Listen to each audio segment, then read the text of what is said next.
RTC సమ్మెపై సర్కారు మాట్లాడి నిర్ణయం తీసుకుంటుంది అన్నారు మంత్రి పొన్నం ప్రభాకర్. కార్మికుల సంక్షేమం కోసమే ప్రభుత్వం పనిచేస్తుందని గుర్తు చేశారు.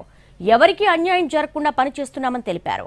సిరిసిల్ల అభివృద్ధికి తమ వంతు కృషి చేస్తున్నామంటున్న మంత్రి పొన్నం ప్రభాకర్ తో మా ప్రతినిధి సారంగపాణి ఫేస్ టు ఫేస్.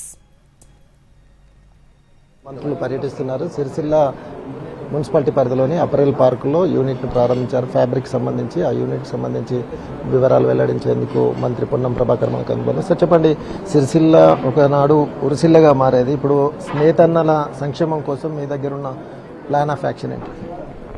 నేను పార్లమెంట్ సభ్యుడిగా ఉన్ననాడు కూడా కేంద్రం నుంచి రాష్ట్రం నుంచి ఇది పార్లమెంట్ నియోజకవర్గంలోని అంతర్భాగం. ఆనాడు నా వద్ద కృషి చేసిన తదుపరి వచ్చినటువంటి పార్లమెంటు సభ్యుల బాధ్యత ఇది. కేంద్రము రాష్ట్రము ఫెడరల్ సిస్టంలో ఉమ్మడి జాబితాలో ఉన్నటువంటి అంశం ఇది. రాష్ట్ర ప్రభుత్వం ఎంత చేసినా కేంద్రం నుంచి కూడా దీనికి సంబంధించినటువంటి అనేక ప్రయోజనాలు కలగాలి. నేను గౌరవ పార్లమెంటు సభ్యులు బండి సంజయ్ కుమార్ గారికి కోరుతా ఉన్నా, సిరిసిల్లకు సంబంధించి గతంలో నేను చేసినటువంటి ప్రతిపాదనలు అనుమతి వరకు వచ్చి అనేక రకాల అంశాల తర్వాత ఆగిపోయినాయి. వాటన్నింటినీ పరిష్కరించే ప్రయత్నం చేయమని చెప్పి కోరుతా ఉన్నాం. అదేవిధంగా మొట్టమొదటి స్వతంత్రం వచ్చిన తర్వాత ఈ రంగం పైన జీఎస్టీ ట్యాక్స్ వేసినారు. అదేగాక ఇక్కడ కొంత వారికి అన్ని రకాలుగా వర్క్ టు ఓనర్ స్కీమ్కు సంబంధించి సెంట్రల్ గవర్నమెంట్ సహకారం అవసరం ఉంటుంది. ఈ ప్రాంతం అంతా డ్రై ఏరియా, అగ్రికల్చర్, ఈ ప్రాంతానికి సంబంధించినటువంటి నేతన్నలే ప్రధాన వృత్తి. కాబట్టి వారికి అన్ని రకాలుగా ఉపయోగపడేటువంటి కార్యక్రమాలు జరగాలి. మేము గతంలో అంత్యోదయ కార్డు 35 కిలోలు ఉచితంగా బిచ్చం ఇచ్చేవాళ్ళం. టీఆర్ఎస్ ప్రభుత్వం వచ్చిన తర్వాత వాటిని ఎత్తేసినారు. అదేవిధంగా ఈ ప్రాంతంలో కొంత ఉపాధి అవకాశాలకు సంబంధించి మెరుగైన విధంగా ఉండాలని ఆనాడు నేను కేంద్రీయ విద్యాలయం ఎడ్యుకేషన్ కొరకు తీసుకొచ్చినాం. ఈఎస్ఐ నుంచి ఒక హాస్పిటల్ తీసుకొచ్చినాం. అట్లా రకరకాల కార్యక్రమాలు చేసినాం. ఇప్పుడు కూడా అదేవిధంగా కొనసాగి సిరిసిల్ల చేనేత కార్మికులకు ఈ వర్క్ టు ఓనర్ స్కీమ్ తేవడానికి సంబంధించిన ఇష్యూ కావచ్చు, ఇతరత్ర ప్రభుత్వం నుంచి రావాల్సిన అన్ని మేము మా ప్రయత్నం చేస్తాం.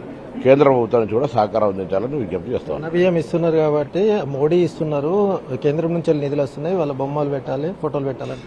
సన్న బియ్యం ఈ దేశంలో 29 రాష్ట్రాలు, బీజేపీ పాలిస్తున్న 20 రాష్ట్రాలు ఎక్కడైనా ఇస్తా ఉన్నారా అని సూటిగా అడుగుతా ఉన్నాం.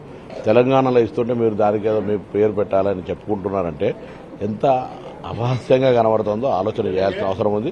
కేంద్రం రాష్ట్రం ఫెడరల్ సిస్టమ్, మేము మీకు పన్ను పెడతా ఉన్నాం, మీరు మాకు పథకాలకు సహకారం అందిస్తారు. ఈ దేశం మొత్తమే జరుగుతుంది. మీరు ఇచ్చేదానికి దొడ్డు బియ్యానికి, మేము ఇచ్చేది సన్న బియ్యం, ఏం సంబంధం ఉందని అడుగుతాను. ముఖ్యంగా ఆర్టీసీ యూనియన్లు ఏవైతే ఉన్నాయో ఇప్పుడు సమ్మెకు పోయడానికి రెడీ అయ్యారు. మీరు ఏమైనా చర్చలకు ఏమైనా ఆహ్వానిస్తారా?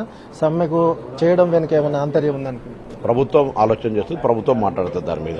మొత్తానికి అయితే ఆర్టీసీ ఏదైతే సమ్మెకు పిలుపునిచ్చిన నేపథ్యంలో ప్రభుత్వం ఆలోచన చేస్తుంది, దానిపైన ప్రభుత్వం చర్యలు తీసుకుంటుంది. ఇప్పటికే అన్ని రకాలుగా చేశాం, ఇంకా ముందు సైతం ఆర్టీసీ కార్మికుల కోసం చేస్తామని పొన్నం ప్రభాకర్ స్పష్టం చేస్తున్నారు. కెమెరామెన్ సంపత్, సారంగపాణి, ఎన్టీవీ, సిరిసిల్ల నుంచి.